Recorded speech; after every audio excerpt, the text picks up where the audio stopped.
Hey guys, this recipe is going to be a Fathead pizza crust. Now this was made popular by the documentary Fathead. If you haven't seen it, I highly recommend it. It's by Tom Naughton, and basically he goes out to disprove supersize me and only eats McDonald's for a month, and then he throws out most of the bread, eats low carb, high fat, moderate protein at McDonald's, and all of his blood work got back better and he lost weight. Kind of personally wish they had used better food choices to prove their point, but there's a lot of really good information in Fathead. So check out the documentary if you haven't. So in this episode, we're going to do the Fathead pizza crust. I'm going to leave the toppings up to you. So we're just going to do the crust in this video because the possibilities are endless as far as what you put on top. So ingredients that you need. You need 1 egg. This is super simple, guys. You need 3/4 cup of almond flour, 2 tablespoons of cream cheese, and about 1.5 cups of shredded cheese. I like mozzarella or mozzarella provolone blend. You can throw a pinch of salt in there if you want, but a lot of times people are using pretty salty toppings. If you're using pepperoni or anything like that, you might want to leave the salt out of the crust. So optional pinch of salt if that's what you want. So first thing we're going to do is preheat the oven to 425.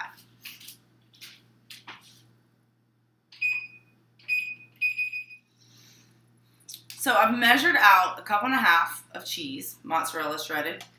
Let's dump it in a microwave-safe bowl. And then take my 2 ounces of cream cheese, put that in, and we're going to microwave this for 90 seconds.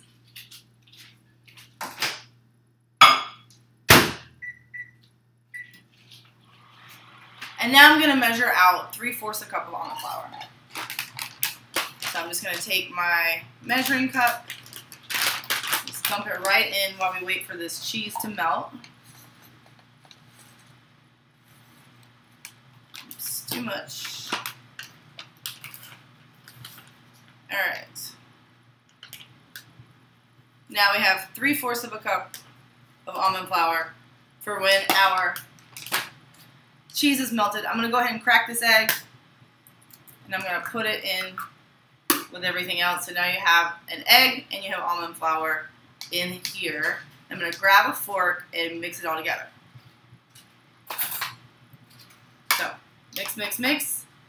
And I try to have this mixed well enough to where I can dump it right into the cheese once the cheese is melted, because you want to work fast so the cheese doesn't harden before you get your dough formed. All right.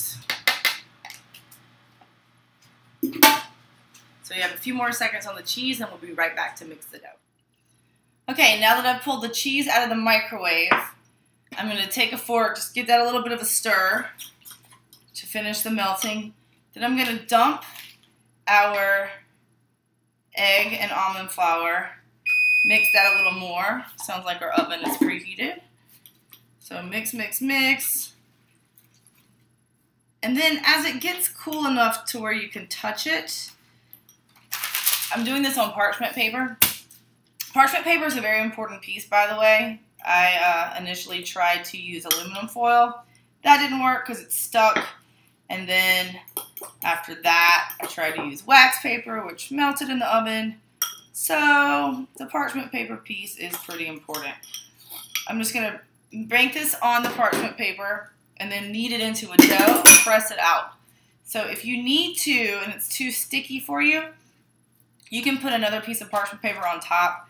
I find that it's not too hard to just be able to press it onto the paper and smooth it out. So you can make it into a square or rectangle as thin as you want.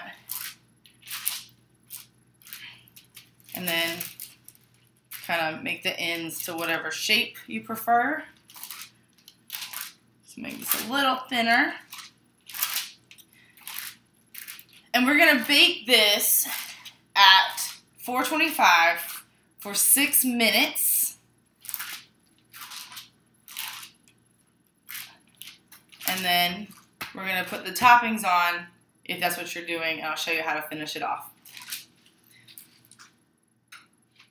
So now I'm going to take our pizza crust, put it on a pan, and pop it in the oven. Now, you can poke holes on it with a fork if you want to keep it from bubbling.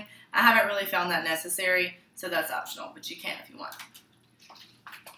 So, I just put it on a pan. It's going to go right in the oven for 6 minutes. Okay, our pizza's ready to flip.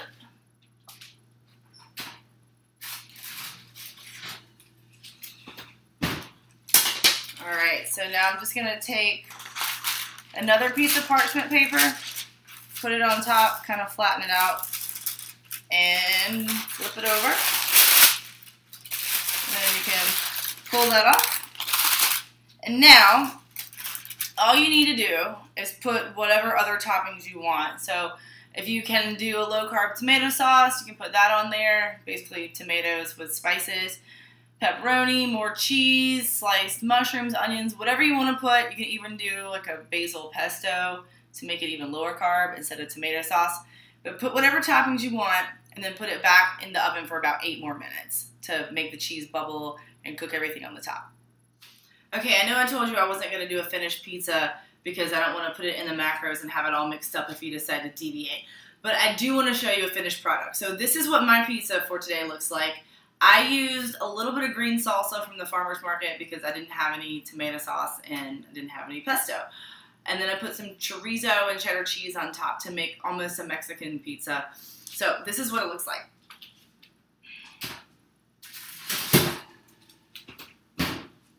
Okay, here's our finished product. I can't wait to eat it.